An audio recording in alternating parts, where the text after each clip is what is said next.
Ya tenemos 3 libros a la venta. Aprovecha la nueva promoción y compra los 3 libros por $55. Ahorra $20 sobre el precio total. O compra 2 libros por $33 en cualquier combinación. Para más información y solicitar las demostraciones, manda un email al correo que aparece en pantalla.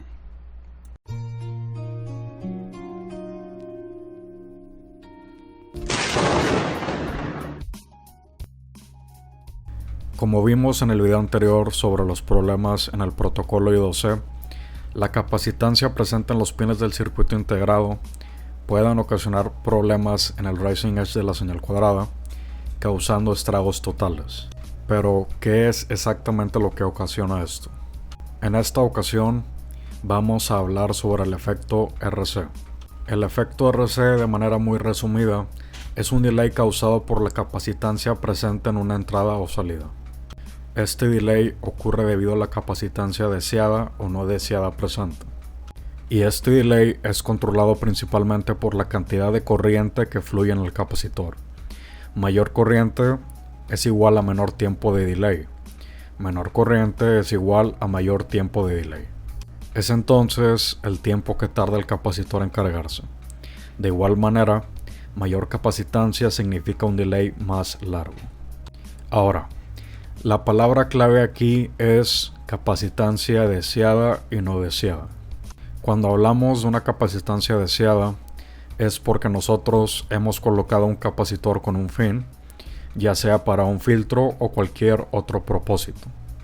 Pero, donde debemos de tener extrema precaución es con las capacitancias no deseadas. Las capacitancias no deseadas son aquellas que existen entre el pin del integrado y tierra. Estas existen internamente en los circuitos integrados y también existen externamente en el ambiente que esté colocado el circuito. La capacitancia presente en la entrada o salida del circuito integrado lo podemos encontrar en el datasheet y usualmente se encuentra en el orden de los picofaradios. Pero esta no es realmente la capacitancia que nos debe preocupar. Lo que nos debe preocupar es la capacitancia presente donde tengamos alojado el circuito, ya sea una protoboard, un PCB, una perfboard o lo que sea. Bien, ya que tenemos una idea general, veamos cómo afecta esta capacitancia no deseada. Vamos a dividir el análisis en dos partes: cómo afectan entradas y cómo afectan salidas, para poder comprender correctamente el problema. Primero, veamos cómo afectan las entradas. Como dijimos, este delay es causado por la capacitancia no deseada y por la corriente que fluye hacia la entrada. Entonces, hagamos un escenario donde esto se vuelve un problema grave. Supongamos que tenemos un sistema manejado por un microcontrolador, cuyo tiempo de respuesta para operación efectiva debe ser de 2 microsegundos. Entonces tenemos que este pulso de 2 microsegundos a 5 volts es enviado a la entrada del microcontrolador y la corriente que fluye es de 100 microamperes. Por malas consideraciones al momento de diseñar, se terminó con una capacitancia no deseada muy alta, la cual es de 400 picofaradios. Entonces, bajo estas condiciones, ¿el sistema podrá operar correctamente? Veamos. Lo que debemos de considerar antes que nada es que vamos a tener un rising edge o flanco de subida lento.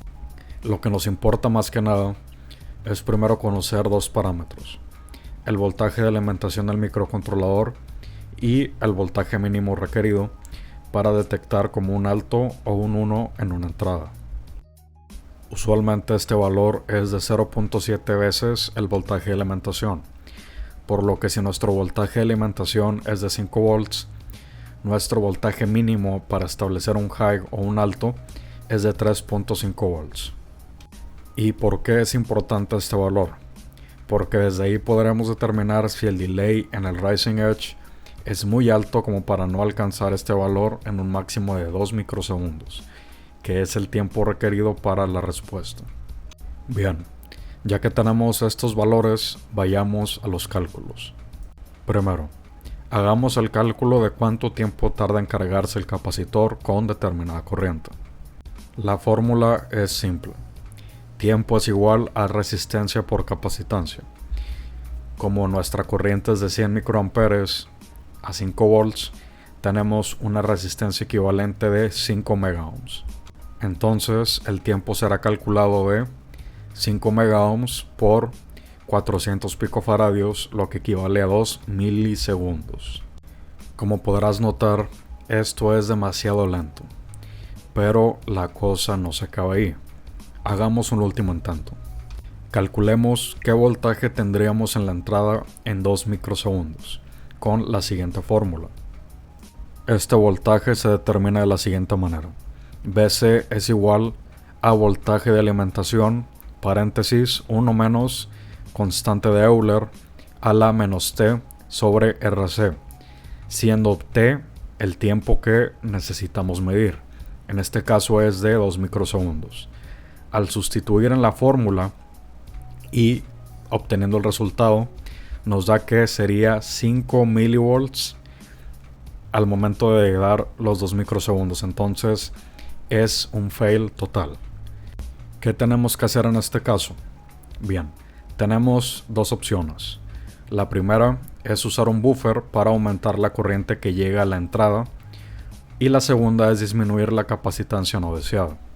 Si usamos un buffer, debemos tener de la misma manera extrema precaución de que el slew rate no sea demasiado lento. En este caso, lo ideal sería usar un amplificador operacional cuyo slew rate sea mayor a 5 volts por microsegundo, como el TL087, cuyo slew rate es de 18 volts por microsegundo. Agregamos entonces un buffer a nuestro sistema y ahora tenemos 20 mA fluyéndose la entrada. Hagamos de nuevo los cálculos. A 20 mA tenemos entonces una resistencia equivalente a 250 ohms. Entonces el tiempo que nos va a tomar cargar el capacitor es de 100 nanosegundos. Ahora tenemos el problema básicamente resuelto. Es por esto que tenemos que tener mucho cuidado con estos parámetros. Pudimos resolver el problema, pero tuvimos que añadir un buffer y aparte entregar una gran cantidad de corriente para poder tan siquiera tener un margen aceptable. Es por esto que debemos de tener mucha precaución con estos parámetros y más en situaciones donde los tiempos de respuesta son críticos. Veamos entonces a continuación lo anterior visto en el osciloscopio para ver este problema en tiempo real. Bien, aquí ya tenemos en el osciloscopio el efecto mostrado. Tenemos una señal cuadrada en el cual el tiempo de encendido es de 2.7 microsegundos y debajo tenemos la señal posterior a la resistencia de carga. Cabe recalcar que el circuito está montado en un protoboard, como podemos ver aquí. No tenemos una capacitancia deseada, simplemente tenemos la capacitancia presente en el protoboard. Entonces ya podemos ver desde aquí que la capacitancia presente en el protoboard es muy alta, ya que la resistencia de carga es de 12 kilo ohms. Entonces con 12 kilo ohms ya empezamos a ver que tenemos delay en la señal. En este caso vamos a ver el delay que tenemos. Vamos a usar los cursores, solo que hay que aumentar un poco el tiempo más.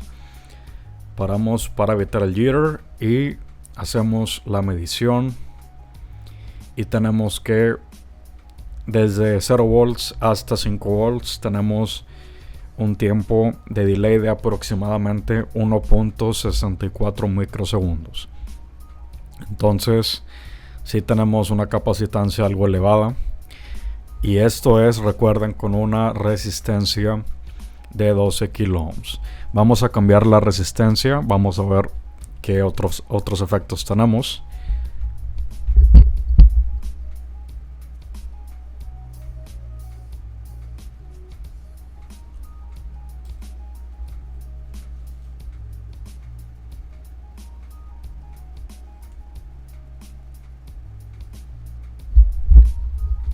Al poner una resistencia de 420 ohms al parecer, no recuerdo muy bien el valor, pero es aproximadamente por ese.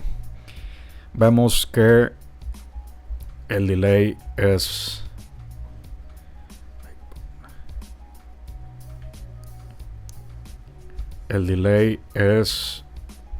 muy bajo. Sí existe, pero es casi indetectable, entonces en este caso no nos es un problema.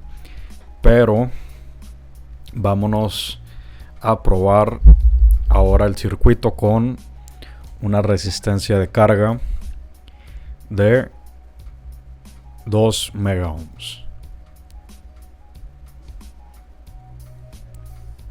Y podemos ver que la señal es prácticamente inexistente. Es una frecuencia muy alta para esta capacitancia. Como pueden ver, tenemos un rizado. Básicamente nuestra señal se convierte en una señal de DC y ahí vemos el voltaje de rizo, pero nuestra señal ya no es una señal cuadrada, simplemente es una señal. Vamos a ver en 0 volts. Tenemos 0 volts ahí, tenemos 2 volts por división.